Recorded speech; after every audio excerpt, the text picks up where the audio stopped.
India और नेपाल के relations already काफ़ी खराब फेज में गुजर रहे हैं। इसी बीच नेपाल के प्राइम मिनिस्टर ने यह कहा है कि उत्तर प्रदेश के जो चीफ मिनिस्टर हैं योगी आदित्यनाथ, इनको कमेंट नहीं करनी चाहिए और नेपाल। ये आप देख सकते हैं, द हिंदू का आर्टिकल है, यहाँ पर लिखा है, प्राइम मिनिस्टर ओली की स्टेटमेंट है, Yogi Adityanath should be told, उनको किसी को बताना चाहिए, it's not appropriate to threaten Nepal, Nepal को धमकी देना अप्रोप्रिएट नहीं है। Now this is a huge statement. By the way मैं आपको ये बता दूं कि नेपाल और उत्तर प्रदेश की एक बहुत बड़ी लैंड बॉर्डर है और नेपाल और इंडिया के जो बहुत से डिस्प्यूट्स हैं और लैंड बॉर्डर डिस्प्यूट्स, उसमें से एक डिस्प्यूट उत्तर प्रदेश नेपाल बॉर्डर पे आता है। मैं यहाँ पे बात कर रहा हूँ सुस्ता टेरिटरी की।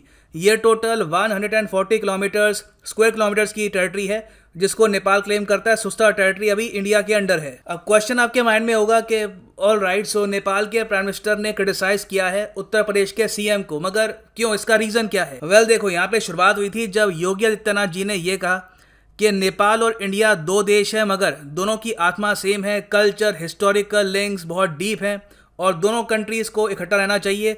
और फिर इन्होंने ये स्टेटमेंट ऐड कर दी कि नेपाल को वो गलती दोहरानी नहीं चाहिए जो कई सालों पहले तिब्बत ने दोहराई थी। आपको पता होगा तिब्बत एक फ्री कंट्री था। यहाँ पे आप देखेंगे, दिस इज तिब्बत।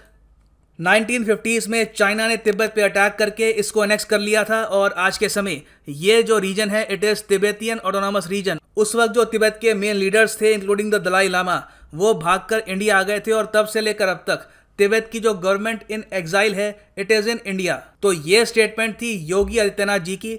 इन्होंने इंडिया की तरफ से कोई थ्रेट नेपाल को दिया नहीं है। इन्होंने सिंपली ये कहा है कि नेपाल को वो गलती नहीं दोहरानी चाहिए जो तिब्बत ने दोहराई थी कई साल पहले। उसके रिस्पॉन्स में नेपाल के प्राइम मिनिस्टर ने ये कहा है कि chief minister of Uttar Pradesh Adityanath ji, इन्होंने कुछ बातें बोली हैं नेपाल के बारे में। इनकी जो कमेंट्स हैं ये सही नहीं है, इनअप्रोप्रिएट है, इललेजिटिमेट है, इनको ये कहने का हक भी नहीं है। फिर ये कहते हैं कि इंडियन लीडरशिप में से किसी को समझाना चाहिए आदित्यनाथ जी को कि इन इश्यूज़ पर वो कमेंट ना करे जिनको वो समझते नहीं हैं। और फिर नेपाल के प्राइम मिनिस्टर ये कहते हैं कि कोई भी कमेंट अगर होगी नेपाल पर जो नेपाल को थ्रेटन करती है, नेपाल को एक तरीके से धमकी देती है, वो कंडेम की जाएगी। तो ये नेपाल के प्राइम मिनिस्टर ने इस स्टेटमेंट के रिस्पॉन्स में कहा। नाउ हमको ध्यान रखना होगा कि ये स्टेटमेंट नेपाल के प्राइम मिनिस्टर की तरफ से आई है एक ऐसे टाइम में जब नेपाल के पार्लियामेंट के एक हाउस ने इनका जो न्यू मैप है ये अप्रूव कर लिया है। बीच में कुछ डिफरेंसेस आए थे, नेपाली कांग्रेस ने कुछ सवाल उठाए थे कि इस तरीके से हम न्यू मैप इंट्रोड्यूस कर रहे हैं।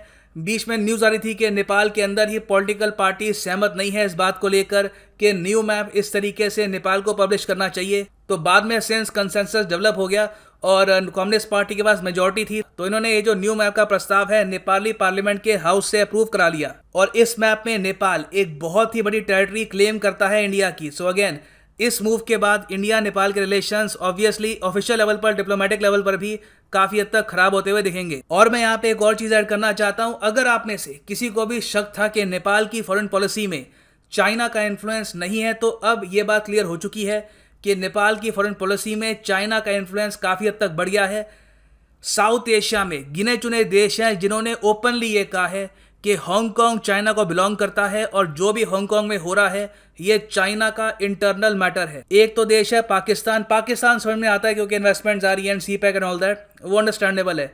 नेपाल ने यहाँ पर ओपनली ये कहा है हांगकांग बिलोंग्स टू चाइना और ये कहा है कि इंटरनल अफेयर है, जो भी हांगकांग में इस वक्त हो रहा है उस पर हम कमेंट नहीं करेंगे। तो ये कुछ पॉइंट्स हैं, ये हमें कंसिडर करने होंगे अगर हम समझना चाहते हैं आज के समय नेपाल की फॉरेन पॉलिसी को और उनके प्राइम मिनिस्टर लगातार एंटी इंडिया स्टेटमेंट्स क्यों दे रहे हैं। रिसेंटली नेपाल के प्राइम मिनिस्टर की एक और स्टेटमेंट आई थी कि 85% जो कोविड-19 के केसेस हैं इन नेपाल ये आ रहे हैं फ्रॉम इंडिया। ये आप देख पाएंगे, द हिंदू का आर्टिकल है। अगेन, जो भी मैं कहता हूँ, जो भी मैं यहाँ पर स्टेट करता हूँ, मैं बस एक सोर्स हूँ। मैं बस आपको जो ऑलरेडी न्यूज़ अवेलेबल है उसको कंपाइल करके एक कंप्रेस्ड फॉर्म में आपके सामने प्रेजेंट कर रहा हूँ। यहाँ पर मेरा कोई अपना ओपिनियन नहीं है, I am just telling you the facts. और फिर है फाइनल पॉइंट, नेपाल के प्राइम मिनिस्टर ने यह भी आरोप लगाया इंडिया पे कि इंडिया ने पिछले कुछ सालों में एक आर्टिफिशियल रिवर क्रिएट कर दी है लैंड को एक्वायर करने के लिए। ये यहाँ पे बात कर रहे हैं कालापानी एरिया की।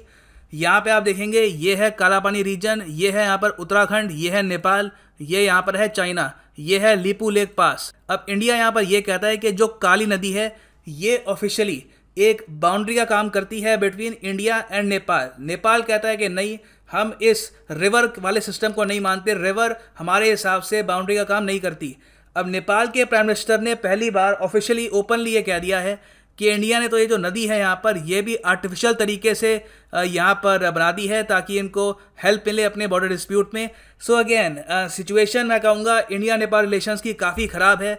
लगातार उनकी तरफ से स्टेटमेंट्स आ रही हैं और अब तो देखिए एक ऐसा एनवायरनमेंट हो गया है कि इंडिया की तरफ से कोई भी स्टेटमेंट आए, नेपाल उसको बहुत ज़्यादा हॉस्टिलिटी से इंटरप्रेट करता है और बहुत ज़्यादा हॉस्टाइल तरीके से इसका जवाब देता है। सो अभी के लिए ये एक न्यूज़ एंड ट्रांजिशन है। This is now the end of the video. Thanks for listening and as always God bless you all.